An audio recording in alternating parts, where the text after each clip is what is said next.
Okay, thank you very much. I've written this out in full. I normally sort of do paraphrasing and ad-libbing and that sort of thing, but I felt there's some stuff I really need to fit in here. And of course, I'm up against the clock as well, so I'll get going immediately. Just want to start off by telling you about this picture here. It's from 1903. It's from the Motor magazine. It's part of what was then the Motor's sort of campaign to get the modest man into this idea of automobility at the time. And you can see that this lovely stylized sort of image here of just how you can kind of opt in if only you had the social means and the cash to do so. So, this paper considers the social and technological intertwining of cycling and motoring to 1914. I will propose three premises, and I have the luxury of being able to paraphrase the last one if I run out of time. First, the shift between cycling and motoring, and indeed motorboats, aeroplanes, etc., was seamless. Second, the movements or sports of cycling, motoring, etc., were all classless until they became codified and regulated and had filtered down the social scale. Up until that point, they were all driven, literally and metaphorically, by the same people. Third, there is no one trajectory where cyclists move to driving and then to flying and so on. And I'll consider these ideas here with occasional reference to the racing cyclist, racing driver and entrepreneur S.F. Edge, whose dates are 1868 to 1940, and to some of his peers as well. Some historiography first. It's been suggested that early cycling has been snuffed out as a force, as a means of mobility, as a vehicle for political lobbying. And I mostly agree.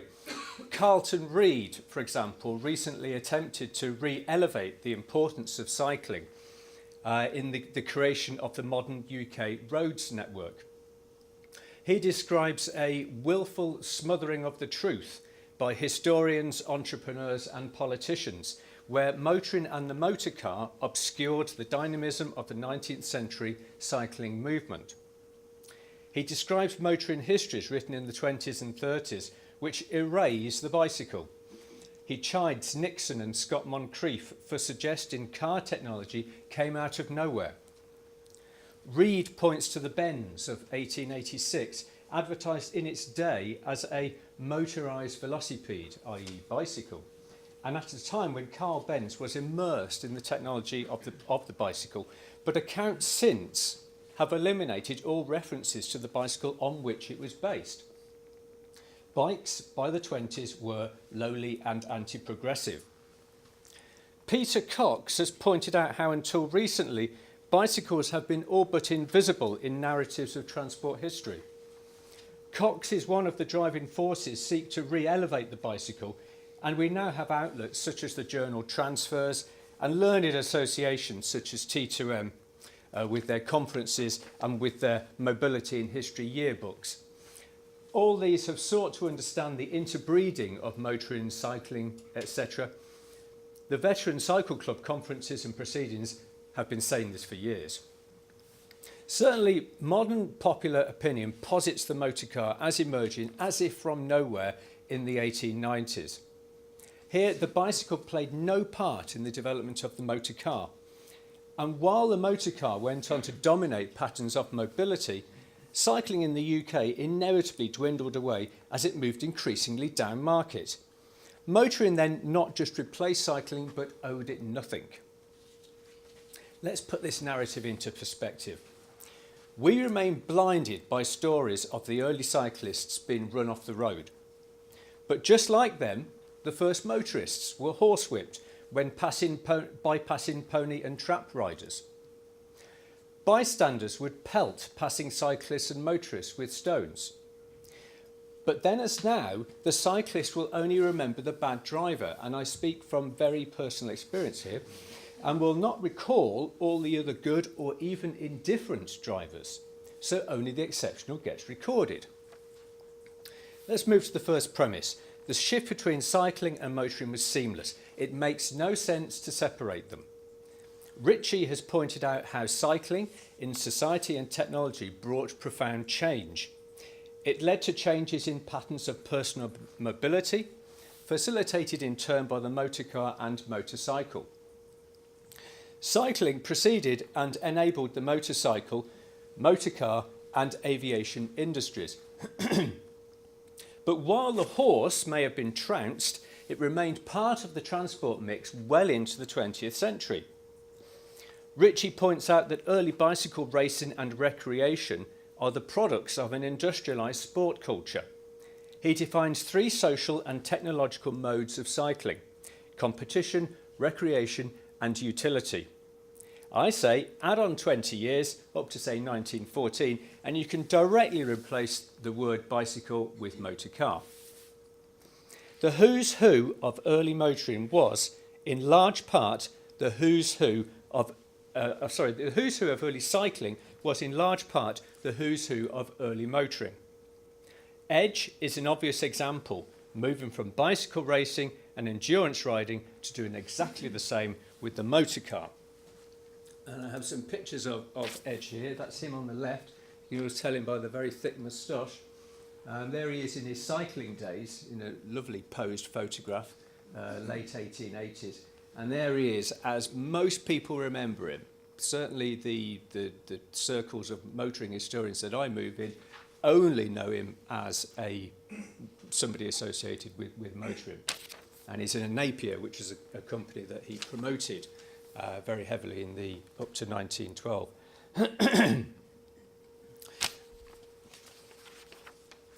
It's the same with journalists and specialist magazines.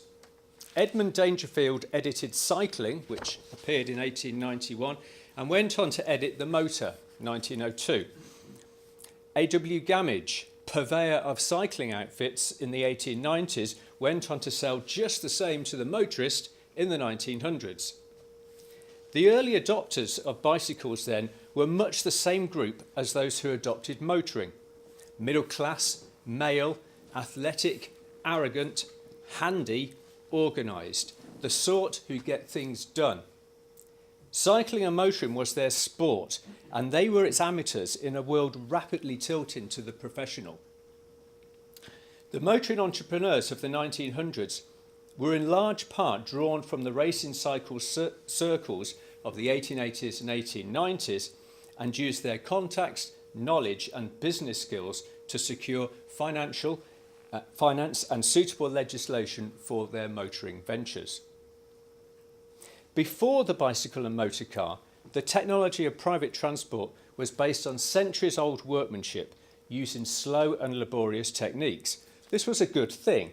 It suited an era in which there wasn't any, in which mass production had no meaning. But when bicycles and motor cars appeared, they were hybrids of technology.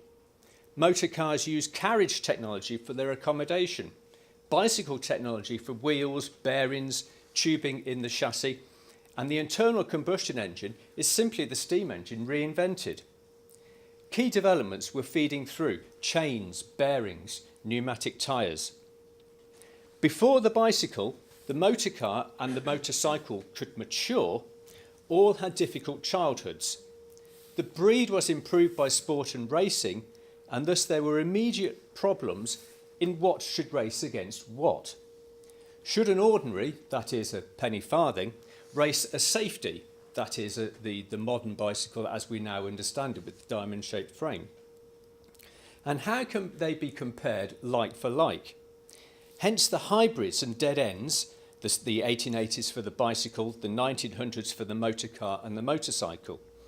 Out of this mix emerged the safety bicycle, and for motor cars the panhard layout, and that's where you've got a car which has an engine at the front, and then you have the accommodation, but behind the engine you've got the clutch, the gearbox, and then it drives the back wheels. This is what emerged as being the common layout and pretty much remained for most of the 20th century.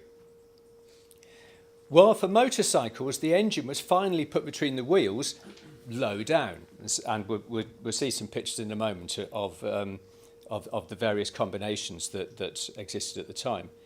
Modes too were rapidly whittled down. Despite clear advantages, the electric was eliminated, as was the steam engine. Petrol was the winner. I've got some pictures of some of the, well, you call them dead ends if you like. That's only because we've got the benefit of hindsight and we know kind of what happened next. You've got the star, so let's get it right. You've got the star bicycle on the right-hand side, and the small wheel is actually at the front. And this has all sorts of advantages over the penny farthing, not least the fact that you can't kind of get launched over the handlebars because the frame will naturally prevent the rider from tilting forward. This makes a lot of sense. I don't know about the pedal motion rather than the treadles rather than the pedals. And the one on the right is simply how do you make a penny farthing more safe? Well, one thing you can do is reduce the size of the wheel. But if you do that, then you reduce its gearing, unless you introduce gearing by means of a chain at the bottom. So again, that makes an awful lot of sense as well. This relates to the problems that the motorcyclist had at the time. You've got the guy here, he wants to buy a motorcycle, but what on earth, what configuration does he buy? Because the engine, as you can see, was fitted in all manner of places. There was no standard configuration. And so at what point do you kind of launch in and risk getting something that's going to be very quickly obsolete? And here are what you might call the dead ends of motoring. You've got what's essentially a carriage, a horse carriage at the top, with an engine that's bolted on at the front. Makes a lot of sense, really. And then you've got a similar kind of thing, a carriage where the engine is underneath but at the back. But my favourite of all has got to be the Mabley, the one on the right, which is absolutely bonkers with its kind of diamond-shaped wheel layout. How on earth you drive it over an inspection pit remains to be seen. But they were really popular. They sold very well for many years in the early part of the 20th century. Once these standard configurations, I'm trying to work out how much time I've got here. 10. Oh, good, right, okay. Once these standardised configurations were deemed to have been reached, so you got the safety bicycle, the Panhard system, petrol, and you had a tolerable reliability and an ease of use was achieved, then, my page mixed up. Once that was achieved, then sales took off. By then, no particular skill was required to maintain and use the bicycle and motor car, and they became a consumer durable. Meanwhile, all modes coexist for as long as they are serviceable. So you continue to have the horse and carriage. You continue to have people using the Star bicycle and the Mableys and so on. And you also have people continuing to use the steam and electric cars. Maturity brought definition. It was no longer possible to advertise this thing, the Trimo, as almost a motor car. And this is brilliant. It's one of my favourite adverts, this is. Where initially, how do you pitch something like this? Rather than you've got the person at the front who would be pitched out of the vehicle in the event of it hitting a stone or something like that. But it got to the point very rapidly where you couldn't really call that almost a motor car. It didn't make any sense. The first cyclists, motorists, even aviators were one and the same. They saw the world as theirs, and they had the arrogance, confidence and contacts to make it theirs. Premise number 2. The sports of cycling and then motoring were initially classless. Prior to codification and standardisation, the world of the early adopters was one of tinkering and leisure, of lobbying and sports. We've seen the stereotype. When a critical mass was reached, that is, when the bicycle and later the motor car had become ubiquitous, there appeared classes within cycling, then motoring, the big cars, the small cars. We tend to think of cycling in one class, motoring in another, and that motoring is somehow better than cycling. But for us to do this lumping together is not helpful in understanding what was happening at the time. there were gradations of class within motoring and within cycling. Getting to this critical mass, this ubiquity, several key things assist the journey. One, the royals get in on the act, and they are being seen to ride bicycles from about 1895. And then they are using motor cars from about 1900, and therefore effectively endorsing the sport. The Prime Minister Balfour took up cycling in the 1890s and was the first Prime Minister to use a motor car at de Dion in 1900. And I have a lovely picture here. This is something I just bought at an auction. It's wonderful. It's an advert for Humber bicycles, although you will just see the Humber car peeping out from behind there as well. But the point is that all of these people at the front, and mostly going back on the second row, are all identified here. And the guy right at the front is the king. And so it's kind of like it sort of goes from the king and downwards socially in the pecking order. The point is that there's Edward on his tricycle, in fact, and he is endorsing the bicycle as a means of transport. And you've got the hoi polloi at the back there, far too numerous and lowly to be mentioned. Bicycles and motor cars were, from the outset, sold with the option of payment by instalments. We know this from the ads in the cycle and motor magazines and from catalogues. They had many things in common. The bicycle represented cutting-edge technology, was culturally challenging and unaffordable, just as the motor car was to be. Indeed, the bicycle paved the way by challenging social and cultural boundaries, and I'm thinking of things like rational dress, where a woman could actually ride a bike without it getting caught in the chains, her dress getting caught in the chains. And also the fact that women were cycling at all and driving later on. And then the decline of the chaperone system as well. This picture here is another favourite of mine because of the subtlety of meaning. There's so much going on here. This is about 1895. And what you've got here, first of all, is it's a couple, we hope that they're married, on a tandem, but the woman is the one at the front, which I think is rather provocative. And also, she's wearing rational dress. It's kind of like baggy trousers, which allow her to pedal without getting her skirts all caught up. You've got the policeman looking on in kind of silent kind of rage because there's absolutely nothing he can do about this. And then you've got the horse and carriage at the back that's been cut up by this bicycle that's been passing in front. So there's lots of things going on there. The scorching cyclist paved the way for the road hog motorist. The public and the consumer then were primed by the bicycle for the arrival of the motor car. The late 19th century saw a successful challenging of the very nature of organised sports. Here, the shift from the amateur through the maker's amateur to the professional. And finally, what do you call these wheeled vehicles? A rapid standardisation of names happened. The bicycle, the motor car, the motorcycle. Just a little too late for pirate magazines such as Autocar, which was as good a word as any for a car when the magazine was founded in 1895. You will know when that point of ubiquity has been reached. Ritchie has noted that by the late 1890s, cycling was seen as so advanced it was hard to think of how the bicycle could be improved. In the same vein, the motor and the autocar, round about 1912, were looking back at the old crocs of the turn of the century and wondering how on earth the motor car could be developed any further. This was a sure sign that the product had become so ubiquitous as to be invisible.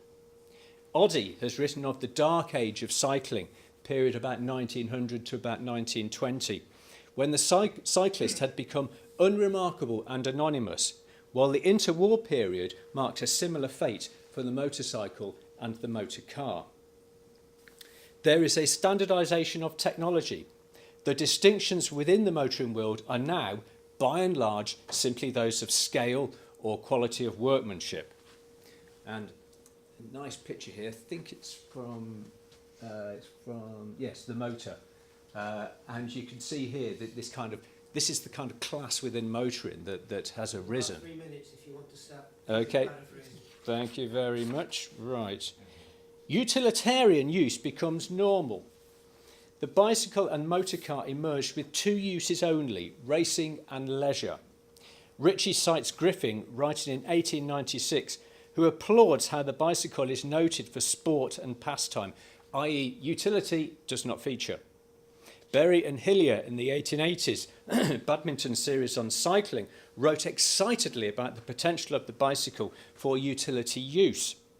Harmsworth did the same for the 1900s, in the 1900s for the motor car. The shift for both was a long time coming. By then, the early adopters had shifted their energies elsewhere.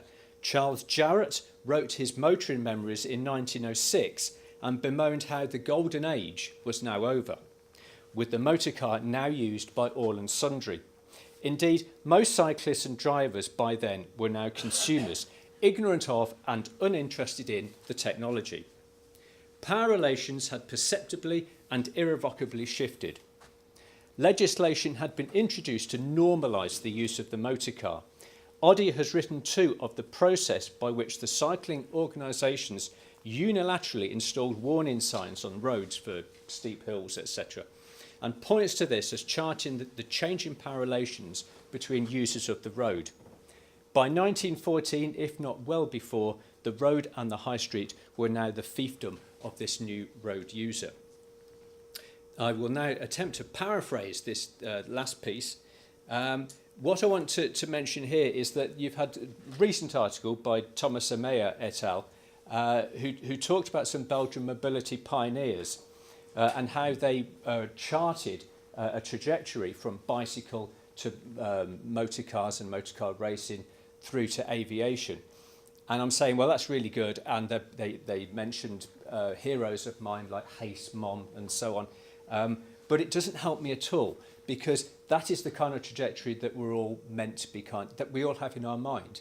But what about those people, such as SF Edge, who remained locked in with the motor car, with the bicycle, even though he is associated in all the press, as far as I can see, with just the motor car?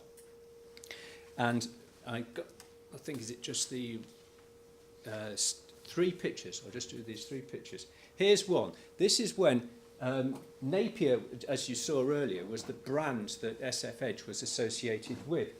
And here he is, not on a Napier car, so it kind of turns that on its head. He's now endorsing the Rudge bicycle. This is Edge. Where has he gone? That's him, just there. His moustache has gone white by this point.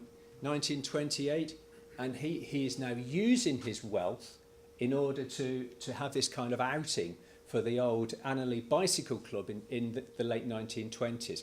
Every year, there is this kind of treat that he puts on for his chums, and again they're all identified at the bottom.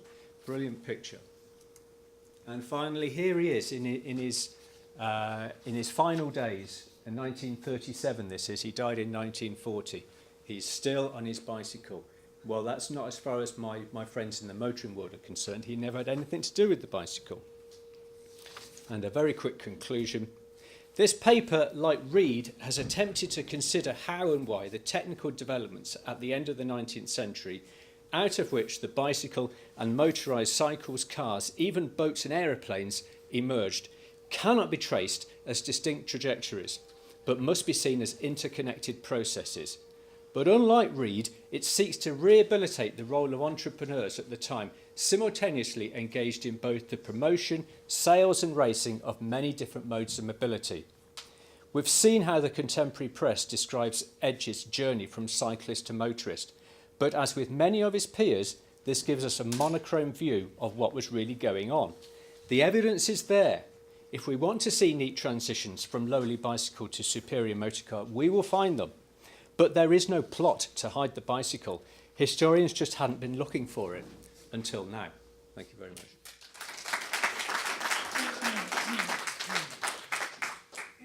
That's great. We've got 5 minutes for questions. Really interesting presentation, Fred. I knew you'd ask a question. I'm worried now. No, I just more of an observation. I don't know if you could comment on it. I saw the pictures you showed of King Edward, who rode a tricycle specifically. Well, I noticed that, for instance, in Belgium King Leopold II also rode a bicycle. He rode a tricycle specifically, and I have the idea or the hypothesis that for people of the nobility, monarchical houses, they often were associated with tricycles. Yeah. I don't know if you can comment on that. It's an interesting one. I wasn't quite sure whether he's simply on a tricycle because he's not quite so steady on his feet, that kind of thing. There aren't many other tricycles in there. You've got clearly an elderly guy here who's on a tricycle. But I think I don't know, the immediate prehistory of the bicycle at the time had tricycles where you could have, say, couples that would go out, and it would be a socially acceptable means by which a couple could go out together into the countryside. And so you'd have a bike with huge wheels, the couple sitting in the middle, and then the wheel just behind. And they're enormous things. They must have been quite expensive, £20–30, I suppose. So whether there is any kind of class, which is what I was kind of talking about, where you have the better patron of the bicycle using a tricycle, I don't know. Maybe it's something that I hadn't really Could it be thought anything to through. do with his size? He was a big fella. Quite possibly. I Yeah. was thinking along the lines of stability. It could perhaps be improper for, royalty to tip over. Yeah. Yeah. I mean, a tricycle's more stable. That's true. That's true. And maybe it just wouldn't be done for him to, miss his step and actually fall over. You can't fall off a tricycle, so maybe. Yeah. Marcus? On one of the postcard you showed of the couple on the bike, you've got it there. Push it up. There. Just wondering, the woman walking away, that a suffragette, I wonder, she's got a sash over her arm. Everybody's looking on, she's walking away. Maybe that's why the policeman is just so kind of pissed off. There's absolutely nothing you can do about it. It says that everybody's looking towards them. She's the only one just not taking notice. She has that sash across. I just wondered, couldn't she be a suffragette? She's heading into the department store. More important things to do. Tax on the floor. It's also a bit early. This is about 1895, and the suffragettes, in the sense of, chaining themselves to railings and things, well, that's too early by about 10 years or so, I suppose. He was probably a Freemason.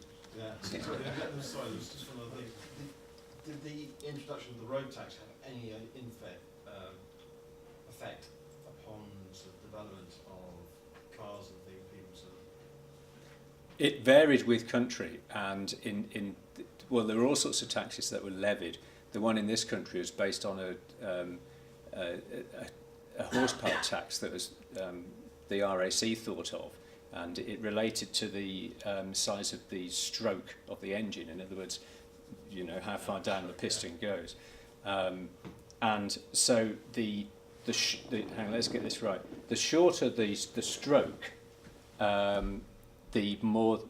Oh, I'm getting mixed up here. But basically, it led It's to do to. with the damage on the road by the car, isn't it? That's what cyclists ask for with the road by the tax is brought in, isn't that correct? I'm not sure about that. I don't know. Because they thought the motor cars are large, because they're basically in those days were built with the cast iron, basically chassis, did greater damage than the bicycle would to the road. So therefore they asked the tax was to repair the road. Well, you had the creation of the light locomotive, so that would be up to, 1 or 2 tons or something, which effectively legalised the motor car, and the motor car soon had pneumatic tyres after this. You always had the very heavy steam-driven Pantechnicon, which had been around for 30, 40 years in the 19th century, and that was really tearing the roads up. It was just so heavy, and it had narrow, solid tyres. And up until 1896, the motor car was it had to endure the same kind of legislation that prevented those huge vehicles from going far and wide. Otherwise, I don't know. Good point. One last question. I wonder, have you considered Ireland in your research? Because it seems to me that a similar kind of trajectory applies in Ireland to what you described in Britain, in that enthusiasts for cyclists became enthusiasts for motorists, but at the same time retained the love of the bicycle, and the same leaders in the Irish cycling organisations become, they embrace the motorbike, the motor car, and but at the same time advocate for the bicycle. The Irish equivalent of SF Edge would be Richard J. Macready, he's described as the father of Irish motoring in a biography by Montgomery, I think his name is. But before then, he was his cycling past, while not completely ignored, forms a tiny part of his biography of Macready. But he never stopped being a cyclist. And, Yes. He was a founder member of the Royal Irish Automobile Club. And he edited the Irish Motor magazine as well. So he was just like Edge, you can't Yeah. say he ceased being a cyclist. It was love of the road, love of the wheel, love of mobility. This is all part of the same continuum as far as To draw concerned. to a conclusion. Thanks again. Thanks, guys.